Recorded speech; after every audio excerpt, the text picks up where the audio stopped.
Okay. Randy Martos, what more do we need? Okay, Chuck Merdler, Yep. Marty Wolpoff, Here. Rosemary Ginty, Here. Dan Paternak, Here. Sylvia Alexander, Here.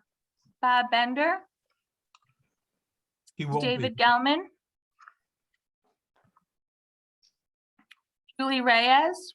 Julie just came in, so I know she's here. Camelia Tepulis, Omar Murray, Nick Fazio,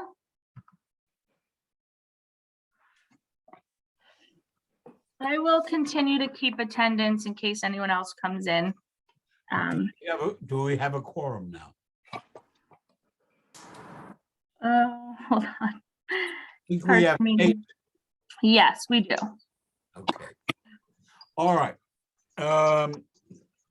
We have a great guest with us tonight. I want to introduce a man who has been here and not here. The representative of the Department of City Planning, Juton Horstman. So now I thank you for being with us. All right. We have a short agenda, but one sticky problem in the middle of it. So let's get on. Marty, you want to give us a report on Stag and the rest of it? Okay, as some of you may be aware, there was a stop work order, so it's close to a month now. Nothing has been going on. The issue, surprisingly, to some degree, is a member of the community asked me to ask them a month ago, which I did, about whether or not they had rock studies. And the answer I received was, no, they did not have any, didn't take any. And yet the stop work order, to a degree, is requesting a rock study, except they're calling a geotech study. I'm not sure. I spoke with Jay earlier today, and I'm not quite sure what the difference is between what I asked for and what was taking place. But he says as soon as DOB is completed, we will have copies of both their audit and their and what do you call it, and the geotech report. The latest set of plans we've not received yet. Apparently, this is what the audit is, DOB is doing. So when they complete with DOB, that's when they'll be able to go back to resume work. And how much time that will take, I don't know. They got a second stop work order, which is none of the magnitude of this first one, but that is, those may know that next to the site is a Greek restaurant. On top of that Greek restaurant, there's I'll call it a loft for the moment, second story. That's where Jay has his office. And there is a doorway which opens up to a staircase, a rickety staircase. And those who have met with Jay have walked up and down that staircase, but there's a door that protects it from being available when he's not there. That door really is part of the construction site. And so it really does not block traffic, but they have to resolve that with DOB. So the bottom line to my report is that I've spoken with Jay, we're in communication. As soon as the DOB thing is resolved, he will notify us and we will have a meeting. And all the things that we've asked for, he says he will produce at that time. And in addition to that, I didn't discuss it with him, but two of those giant drill machines, I don't know what they're called, they have been removed. I have no idea how that's connected to the stop work order or how much they've completed, but that's a question we'll ask when we see Jay. That's my report. Okay. Any questions? Juton, you disappeared for the moment, but I was rude and did not ask you if you had a city planning report of any kind. No. Thank you. I'm going to refer to something I'd heard, so you might stay tuned. We have, as you know, a 5-person committee that will be working on 2 related issues, zoning and affordable housing. They are Rosemary, Dan, Marty, I'm trying to remember. Oh, Julie Reyes, and I don't remember who the 5th was. You, Pardon me? you. Oh, me, that's right. Okay. So those are the people that are going to get on this. But before we got started to getting into this on a deep way, I'd like to give you a report, which if Juton thinks I am wrong in any way, which is entirely possible with me, he will, I hope, correct me, okay?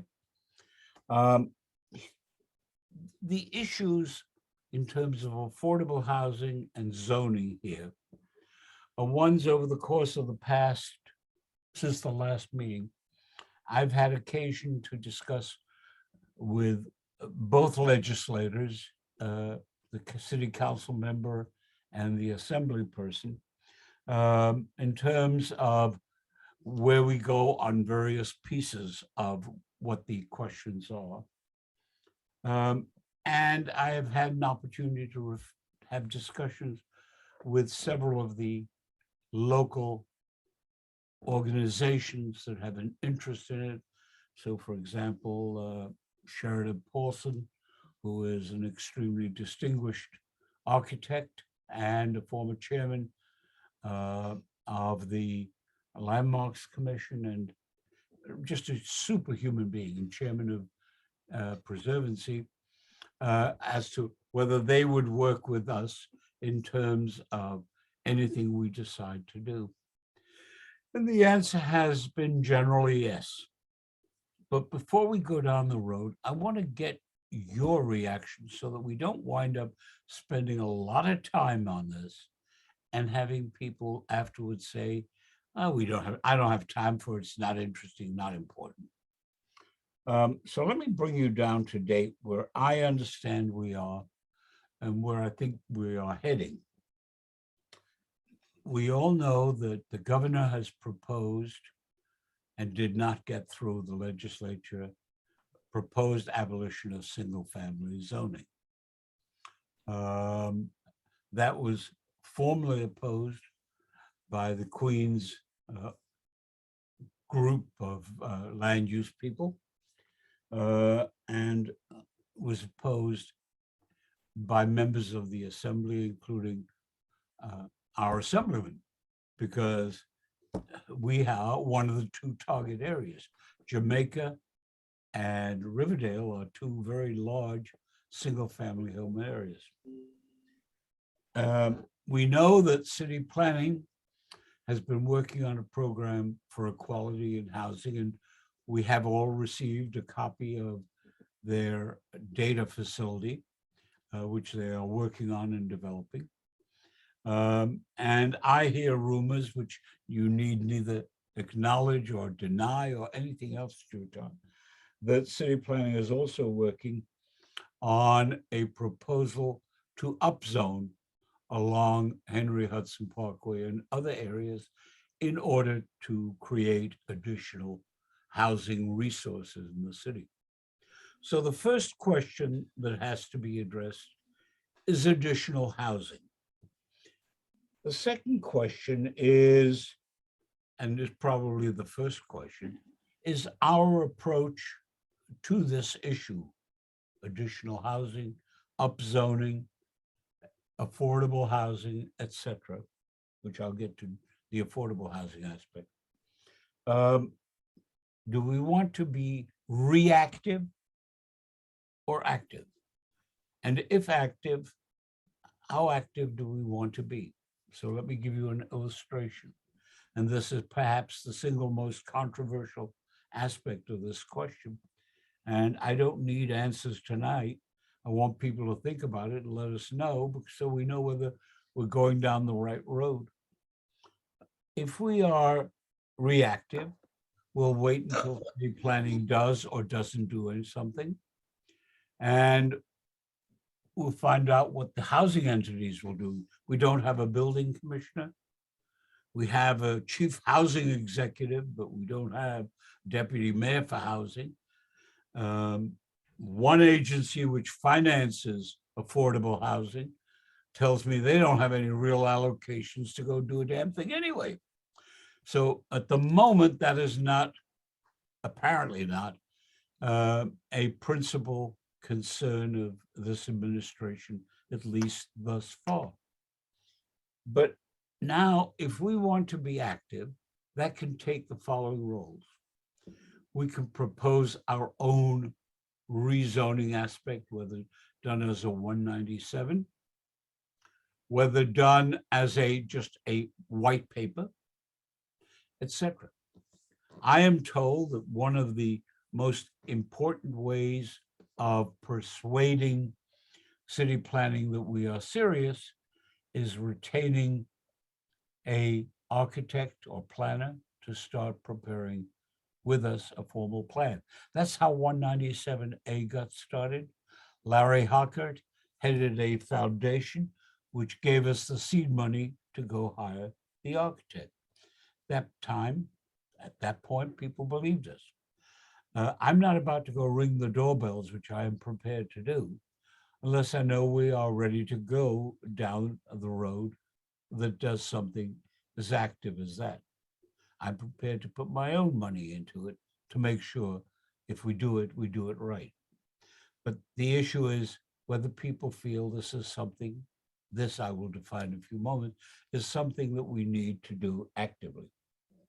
And if so, to what extent are the people on the board really willing to work? Anybody can talk. Many of us do, myself included, to excess.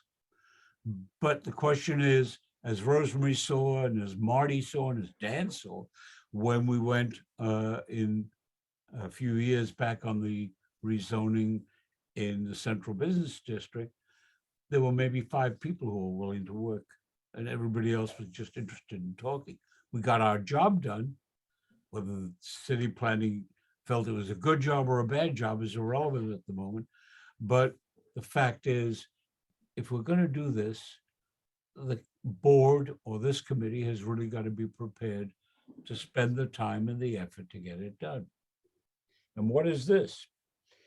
Let me give you an example.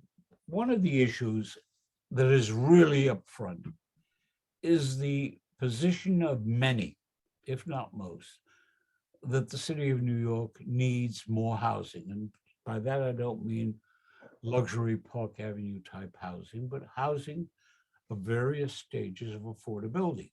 Let's understand that term.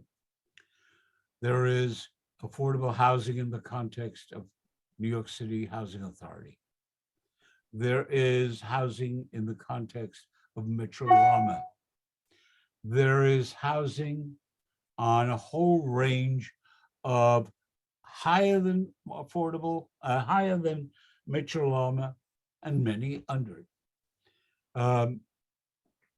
Part of that problem is going to be what happens to 421A or its successor. If you listen to Mr. Stagg, he says no 421A, no new housing for him. You listen to some of his tenants, they say this isn't affordable unless you are earning $200,000 a year or in that vicinity. So that raises the further question, what is affordable housing?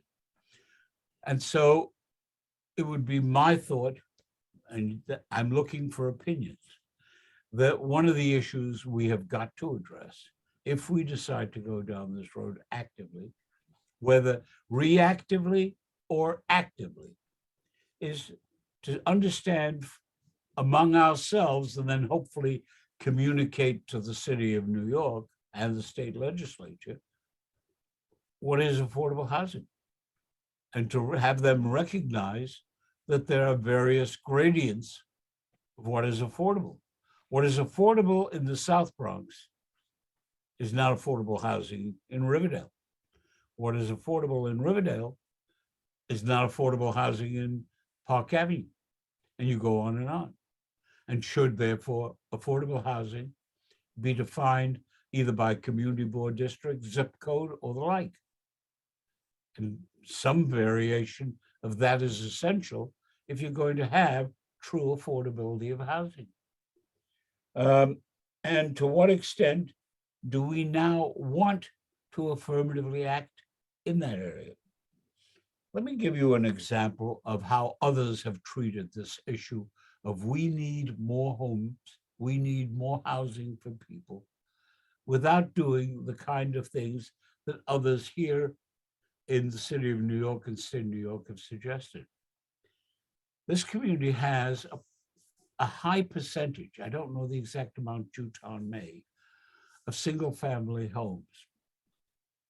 What in the whole Community Board 8 district. In the city of Jerusalem, there is an enormous amount of single-family homes, two-family homes, and formerly 3- and 4-story houses that were once occupied by one person or one family, and then were turned into 4-family houses or 8-family houses. What they've done is they've enacted something called Tamar. And that is a process by which a developer is authorized with the concurrence of the current occupants of the apartments. And there, everything is really pretty much co-op or condo.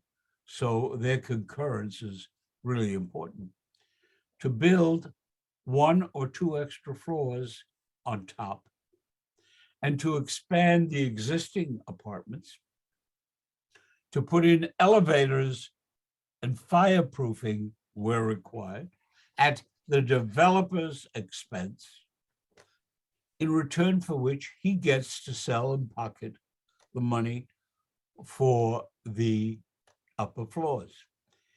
He winds up having his costs of refurbishing the entire building, making it comply with current housing codes, making it, in the case of Jerusalem, earthquake-proof, and making it really habitable by expanding on the house. It has been incredibly successful. If you go and look at 2 houses next to each other, a Tamar house and a non-Tamar, you will see a difference between an attractive building from the outside with an elevator indoors, rather than 4-story walk-up, with wider areas, but you have an incursion in the side yard and the backyard, and you have a taller building. And you need to get concurrence of the occupants. That's one way that a city can provide additional housing without the kind of investment that the city would be required to make by building in some other areas. Is that good? Is that bad? It's something, if we decide to go down this road, we should look at. I will tell you that I have seen a lot of this housing in the course of the past few months, and I will tell you as well, it's gorgeous. And the prices they're getting for it are really such as to, in some areas, make it truly affordable. In other areas, make it almost luxury. But they're getting it.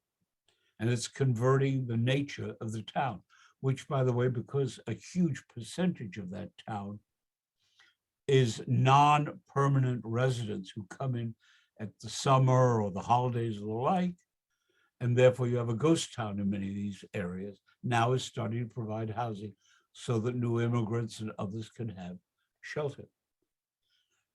Still, another suggestion in other cities has been to just allow additional height to be added to a building by way of zoning. And rumor hath it that is a thought that is being kicked around at DCP, of adding additional zoning so you can build on the housing, bearing in mind that when the original Goldstone plan and Blaustein plan was developed as the 61 zoning, its concept was to have high rise along the Henry Hudson Parkway and sloping down for the Riverdale area, and to have other areas start to develop more too. So there are ways you can do this, but this is going to take an enormous amount of time if people are prepared to do it. It's a project I think is extremely worthwhile. But the question is, are people willing to do it? And if so, what are their thoughts on how to do it, where to do it, and the like?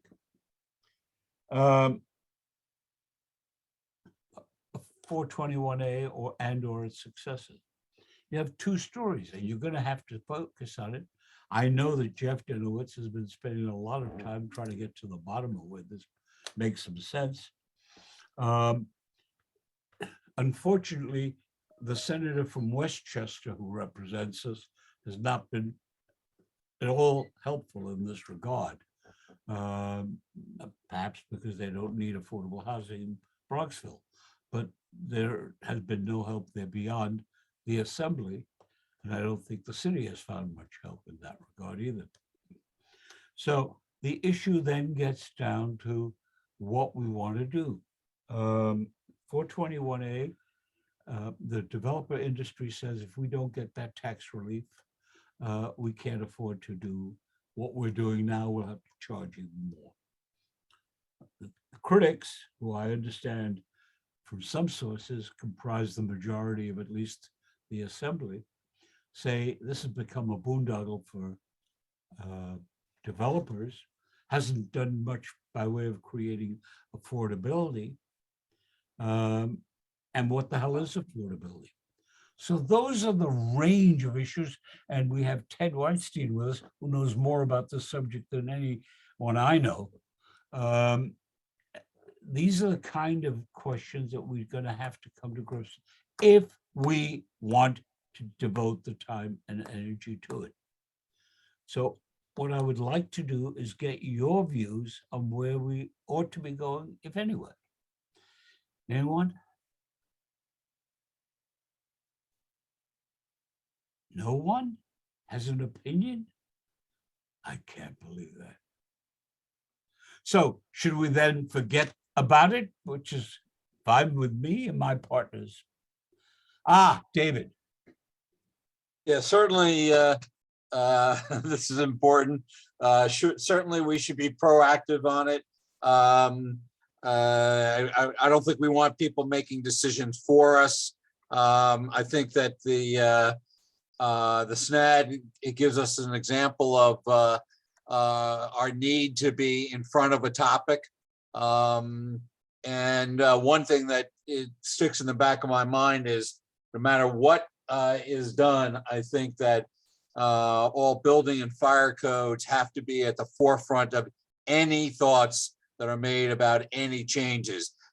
Those are critical for the safety of all residents. And so those can never be weakened, regardless of one's political thoughts about development, etc. But I think we should be proactive. We should get in front of this because otherwise I think we're going to get run over. And I think that's true of many communities. Okay, anyone else? Going once, going twice. Should we then go ahead? What say you?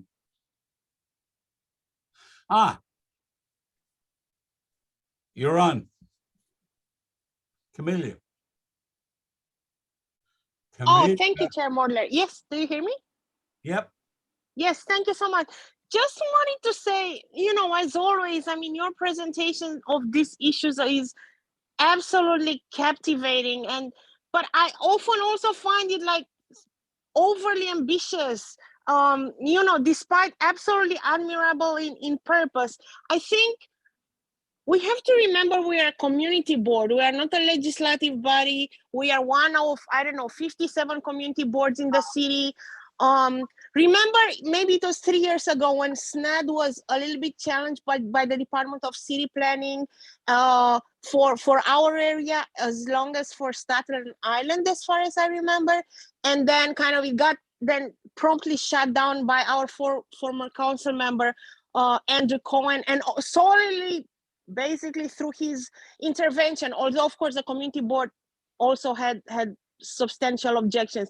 I guess what I'm boiling down to is how to say, to be aware, although your plans and your proposal for discussion is highly ambitious, honestly, I just do not know if we realistically would have the resources. I mean, you refer to money as well as sort of legal instruments. I don't know if it would be reasonable to think that we, a single community board, would have the enough resources and we would be able to line up everything needed to pursue it. So I just wanted to, share this, that we are a community board, we have an advisory role in government. It really boils down to our legislators that represent us in city council, as well as in the state bodies, assembly and senate to do this. I don't know if we as a community board truly have enough, to pursue your proposal, though I personally admire the intent, so thank you. We had enough to put it through as a 197A plan. And if Dan Garodnick is a very different kind of chairman of city planning. Hello? And hopefully we Hello? can resume the role of having a cooperative relationship with city planning. Hello? Cooperative relationship between city planning and the board, to the extent of trying to move these things forward. Rosemary. You're muted. You're muted. Oh, that's a sin. Okay. Yeah. Your proposal is, and the way you present it is very large and expansive, and there's nothing wrong with that. Having said that, maybe there's a way we can take a bite at a time and deal with it. And I'm saying this without being able to describe what a bite at a time is, but I will say this. The governor has made a proposal in the State of the State address that abandoned zoning in a major aspect for our community. And I don't know how we sit back and say, well, we're only a little community board, we should be silent and take it. I don't know how one does that. Now, maybe there's pieces of what she's proposing that's good. Maybe there's not. But how we sit back as a community board and just take it, I don't know how we can do that and say that we're members of a community board. Whether we're one community board or one of 57 doesn't matter. It affects our community. We need to, and now I go into my next step, okay? It does matter what city planning thinks about revising the 197A. It matters how they will respond to your question. How would you like, is it acceptable? What do you think about revising the 197A? It does matter that city planning tells us what is on their agenda for whatever, as you described. All of these things matter from Department of City Planning. It matters what our elected officials think, okay? Not determinative, but it matters. It matters what our community says about these issues. We need to engage, and to me, that's the toughest, engage our community in this conversation, because that's what a community board should do. That's what we should do. And that's what the 197A originally did, engage the community. Lastly, I'll say just there's basic information we don't have, just basic information. The governor made this proposal. We have it in a 270-page state of the state state of state address. It's only 3 paragraphs. Surely there's more information out there in the government starting to detail what she meant by all of this, starting to detail what her proposal is, not only on the additional units in 1 and 2 family homes, but also she has a proposal about increasing zoning around not mass transit, commuter transit stations. That's the SNAD district, okay? So There has to be more information. We don't have the basic information. Okay, I put that, that's the last point. I sum up by saying, we are a community board, we have a right, we have an obligation to address these issues. I support what you're saying, but let's see if we can figure out how to do it in a series of bites, in a series of, okay. Absolutely agreed. Okay. Absolutely. I will tell you, I talked today with a representative, one of the governor's people, on this subject in terms of trying to get a handle on where we can go in this area. Nobody said this to me, but I got the clear impression that those few paragraphs were more politically oriented to certain members of the legislature and candidates for elective office than being substance, because the representative didn't even know that many of the conversions of the 1s and 2s violated the fire laws. I mean, basic things like that were not very seriously considered. My concern in this regard, by the way, is this typifies the issue I have. There isn't, and you made it the point of even better than I could, Rosemary, there isn't the sensitivity, the interest that should be around housing on too many levels. I suspect it will take very little to get Garodnick to pay attention to it, because if it doesn't, Juton will have 3 fits. But my point is that Dan, and I will sit with Dan, but what I'm trying to do is I want to get your sense of what we need to do. And you are right, as usual. We have got to do it in bites. Julie. Hi, Chuck. I just need to say that I was fortunate enough to join the board at the tail end of putting together the 197A plan. And I saw all the work. Larry Hockett was the chair at the time. You were involved, Marty was involved. So many people were involved, and the community input was tremendous. And if we sat back when putting together, and you guys did many years work before I came, we wouldn't have protected community board aid as well. And the goal was to continue with the 197A plan. I totally agree with Rosemary and you, Chuck, that we should continue, we should do something about it. To say we're just a community board is insane. Not insane, I take that back, sorry. But we're the community board, that's part of our charge. And the community that we have that support us and that come to us, we work hand in hand with the community, and I think we should just keep going with it. Okay. Dan. Hey, Chuck. Look, I think it's good to definitely have this conversation and be a little bit proactive on the topics.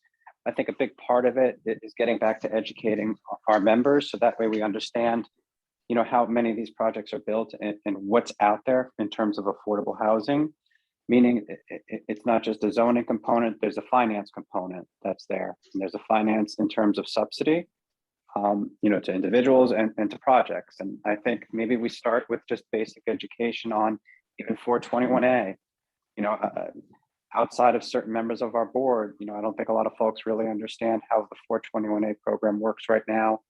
And a lot of the rhetoric that's out there, you stated before that there's a difference of opinion, that we hear between members. Perhaps we start with just a basic education on how it works, and start with small bites like that, as Rosemary was suggesting. But definitely a valuable conversation.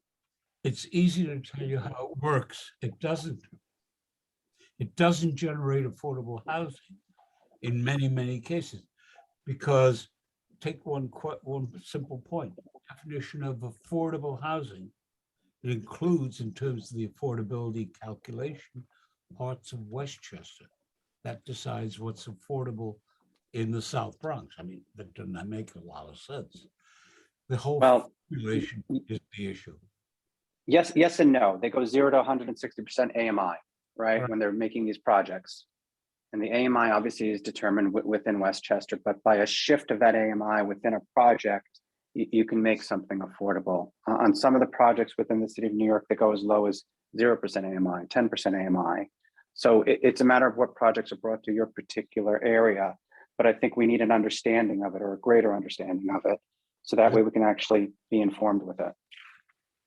Ted will give you the lecture at some point soon. He doesn't know it yet, but he's got it.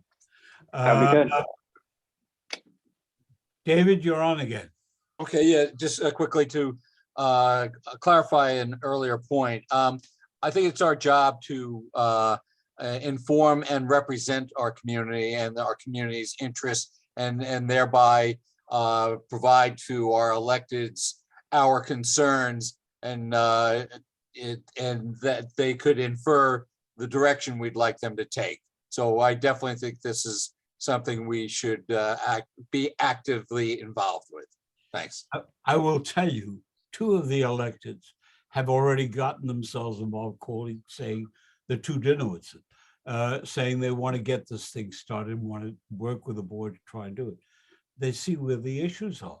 I mean, they're really tough issues here. Let's assume, for example, that the rumor is correct and they want to upzone along the Henry Hudson Parkway. All right. Not a bad idea. Problem is, where do you have landmass for new construction along the Henry Hudson Parkway? I did, and I know Sharita has done it also, take a look at how many lots there are. If you don't count the Fieldston side, which I'm told may or may not be in, you have maybe a half a dozen lots. So does that mean we're going to build on top of the Whitehall? Does it mean we're going to build on top of the other high rises? I don't know. But is it a smart idea? Absolutely. You can do a lot with what you've got that we haven't done. I think that there's a real possibility, and I have personally great hopes for it, that with the new leadership at city planning, we can put something together here that works, because we need it. There are just too many people in this community who want a larger apartment, want a newer apartment, want a bigger apartment, want an apartment, period. Got to start figuring out how to deal with that. Who was it? I think it was Marty, when we had the issue on the expansion or the change on Riverdale Avenue through traffic and transportation. People we were in touch with were Yonkers, and we were in touch with them also in connection with the homeless shelter. They are very interested in what goes on our side of the city line. And it's high time we started to talk to them and really build things together, because we just got to do it. And we can't forget the problems we have over in Kingsbridge. And the new council person from Marble Hill, she's really been concerned about this. So we do have people who want to do something here, but I think it's our function, our role, if you guys agree, to start pulling the pieces together. My plan is, after we get this input, I'm going to call a meeting, Zoom or otherwise, of the 5 folk and have a discussion about what Rosemary said. We got to take the pieces and figure out what pieces have to be done in whatever order. That we have to figure out how we can work, and just Juton, this is for you, how we can work more effectively with city planning and do on our side those things that have to be done to make that a worthwhile working operation. I know that Eric and Jeffrey are perfectly ready to work with us and perfectly ready to do whatever has to be done. I know that the council person in Marble Hill, she can't wait. She has said so. And I know, to the extent traffic control has any role, the chairman of the city council committee has said to me in plain and precise terms, I'm here. I want to work with you guys. I wanted to get it done. Velasquez, she's terrific. So we can do stuff here. But the question is, and Rosemary's right, you gotta do it in doable pieces. Is there a consensus that this is something we want to go ahead with? One more flag. Can I say one more Yep. thing? Yep. Okay, and I apologize for not saying it. It's as Julie was speaking and other people were speaking, the affordable housing piece, we need to bring in our colleagues in the housing committee on the community board. Absolutely. When it comes to affordable housing, they have to be brought in. I own one last thing to say. Our new council member who took over for Cabrera is the chair of the housing committee on the New York City Council. We have an opportunity for a lot of these things to She's come terrific. together at one time. That's all I have to say. Thank you, Chuck. Sorry. Rosemary, you're absolutely right. She is terrific. She is somebody who wants to work with this community board. And she is a very smart lady. So those are the pieces. Anyone else? Okay, so I will get Kira to send out a request or find out what day next week is best for a 1-hour conversation of the 5 people, and we'll start to see where we can go with this. Jutan, would you do me a favor and do the committee a favor? Would you have a conversation with whoever as to what, if anything, we can do to coordinate the pieces together, improve those relations, and work together in this area, if anything? Understand, I am going to see Grundig anyway on it. Yeah, no, I mean, that makes sense. The community kind of needs to understand what they want before we can have all those conversations. But I mean, bringing a little bit of the work that we did last July to the table and, kind of addressing that. I mean, I know not everyone is aware, but, we did a big study of the community board and shared that with, several members of the community, Rosemary, Chuck, some others. And, we started trying to take a look at, was there any, from the area that you wanted us to analyze back in 2014-ish, all the way through, looking at some compliance rates and things like that.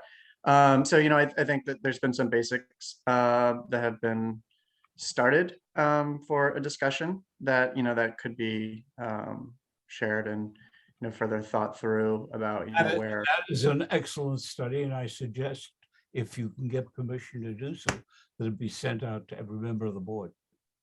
Yeah, I mean, we shared it with you back in Right. July. So, Right. Kiara and your team can share it with whoever.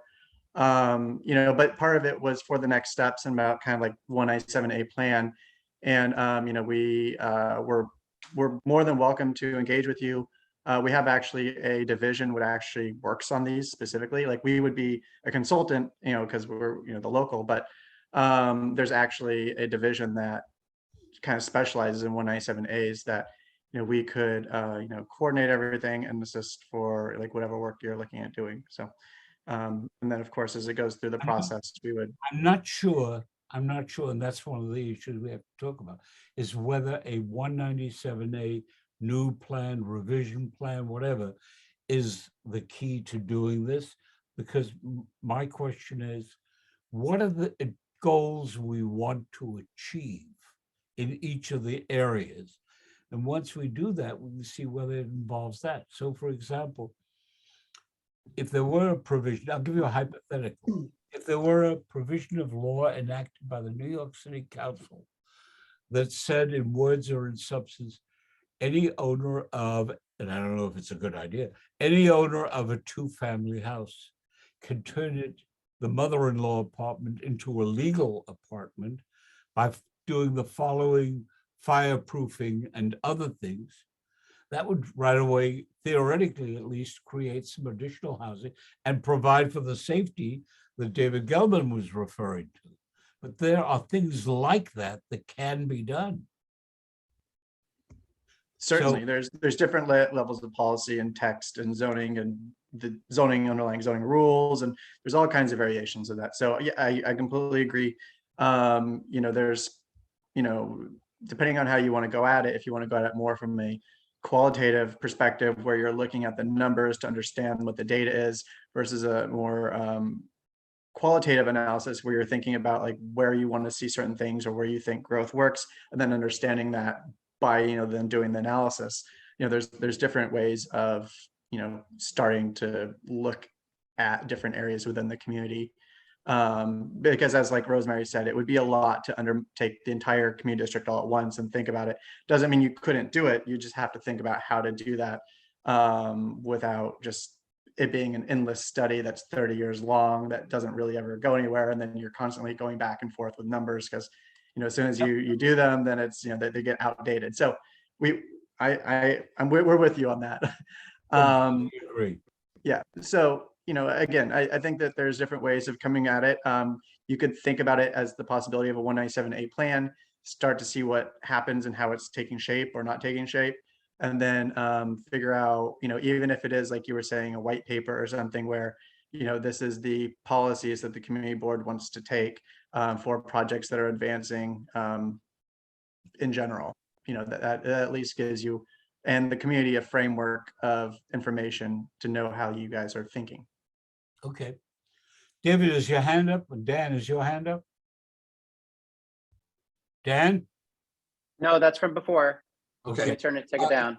David, Chuck, very quickly, whatever we do, we must be very aware of requirements of existing and future requirements of infrastructure, particularly transportation. absolutely agree. But you see, here's part of that problem. And Rosemary said we need to get housing committee in. We've had a little problem because the chair of housing has not been well. Laura and I have tried to get that together. Hopefully, going forward, we will be able to. But you need to get traffic and transportation into the site. If that thing had gone ahead on Riverdale Avenue, you would have had a real problem in terms of what do you do? How are you going to sell housing where you can barely get through? It's a real issue. There's another issue, just because it's relevant. That's why you got to think this all through. A study that has been done, and I will not tell you by whom, has found the following. The number of cars between the hours of 6:30 and 9 a.m. coming down the Henry Hudson Parkway across the Henry Hudson Bridge has increased from 2019 to today by a factor of 75%. Fact number one. Fact number two. 90% of the cars have only the driver in them. What's the reason? MTA screwed up. People don't want to go on the subway. People don't want to go on the trains. And the question is, how do you get it back online? It's doable, but you got to have the will to do it. So those facts, all of these agencies and all of these committees interact with one another. Sylvia, your schools interact with this issue of what the traffic and transportation is like, the parking issue. It goes on and on. So is there anybody else who has something to add? Okay, Kira. Kira, Chuck? could you poll, or could the members of the committee that are here, I think they're all here, 3 No, not everyone is here. of the 5, yeah. Omar, Nick, and Bob are absent. No, they're not on this little subcommittee. Oh, yeah, the new committee, yeah. Mhm. If the members who are here would please let Kira know what day next week or the week after is best for you for a 1-hour Zoom, let her know, and we'll have a 1-hour Zoom to kick this around in greater and gruesome detail. Yep, I have in my notes, so I'll send an email to this committee tomorrow, getting some dates and times, and then I'll circle back with you, Chuck. Very good. Thank you so much. Now, is there any other business? Ted, you have your hand up? Yes. Just a couple of things to keep in mind with all of this. The first, and this is no secret, that the prior administration and the current administration each believe that, sometimes use the phrase spread the wealth, that they want to make sure that affordable housing is being provided all over the city. I'm sorry, William. And then, so I think first there has to be an acceptance of that there is going to be, from a policy point of view, an interest in promoting affordable housing.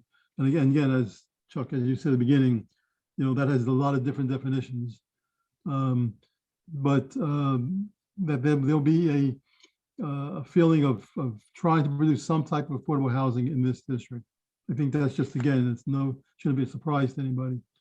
But one of the other major factors, and again, if you're going to do this kind of a study, and maybe city planning, when they did theirs last year, maybe they did part of this, is the market, is the cost. I mean, I always remember, this goes back many years, I was down in Community Board 2 at a meeting, and a developer was presenting a proposal to do a type of supportive housing. And, I hear all the time in a lot of the community boards in the Bronx that they're already doing their share of supportive housing. But what somebody on that board said to them is, and I hear this a lot as well, you wouldn't be doing this in Riverdale or Throgs Neck, sometimes they say. And the answer from this developer was, I would if I could afford the land. And that is an important point that I think to keep in mind, that when you do start looking at all of these things, look at, what land is costing, and what then a developer feels that they have to do in order to then make it worth their while. And the fact that there is so little, or if any, city-owned land in this district. Again, one of the reasons I always say to people why HPD has done so much in the South Bronx districts is because there was so much city-owned land there, unfortunately, to begin with. Fortunately and unfortunately, that land existed as city-owned because of the terrible times of the 1970s and 80s, and yet it created opportunities. And that just didn't, again, thankfully, that wasn't the case in District 8. So I think that, to go forward and try to put together, maybe some ideas and where to do different types of things, always keeping in mind the reality of what is possible. There are a couple of cases of affordable housing being considered in the district. I'll just say that. And where Jutan could probably talk about this much better than I can, but I don't know if there's such a focus necessarily on along Harrington Parkway, but as there is, let's say, along Broadway. That's where most people think to look, along the Broadway corridor. On Broadway itself, there may be a block or two either side of it. And so I guess what I'm saying is there's just a real need to not just establish the goals, but think about then the reality of achieving and what goals can be achieved going forward with this. Absolutely right. Thank you. Rosemary? Okay. Any further? Just one last word. And I said it when I put forward the resolution asking DOT to state what their policy was you remember that in the community board meeting. And I said, this was my opening statement. The community board, if we stand for anything, it is to inform and listen. Inform and listen. And I understood everything Ted said. And maybe part of the job of government and us is to inform the public what affordable housing is. I do not believe as a community at large and community board members understand it. I think Dan actually made this point. We have an obligation to inform our community about these issues and then listen to them. That's our job. And I believe government has failed in informing us as to what affordable housing really is. It was thrown in supportive housing is not affordable housing. All these terms are being thrown in and misunderstood. Misunderstood, not understood, not misunderstood, not understood. So, Mr. Chairman, I'm telling you, we have an absolute obligation to inform our public, and that is, it's going to take a lot of work to do it, and we don't do it alone. Government better be right beside us doing it. Sorry, I'm sorry, but Rosemary and Ted, just one point. I don't know what is affordable in this community, what is affordable in 10461, and what is affordable in the East Bronx. I assume it's entirely different. But the issue is, let's get a definition of what the various categories are and have everybody know what they are, so that we can, listen, how many times have we had an application for 421A? This is going to be affordable housing. It's 160% of the AMI. All right, affordable for whom? It's certainly not affordable for a starting bus driver. All right, so all I'm trying to do is to get us to focus on all of these issues. My hope is after the 5 of us get together and put together where we're going to go, and are thus able to report back to the next meeting, which is the last meeting, I believe, pre-new board, we'll have the summer to work on the remaining pieces and get it all going. At least that's my hope. No further business. Can I have a motion to adjourn? motion to adjourn. Second, Second. contrary minded, done. Thank you very much. Oh, wait a minute. We got to approve the minutes. April minutes. Can I have any questions on the minutes? Motion to approve? Motion to Motion. approve. Motion. Second. Favor? Done. Thank you very much and good night. Night. Good night. Good night.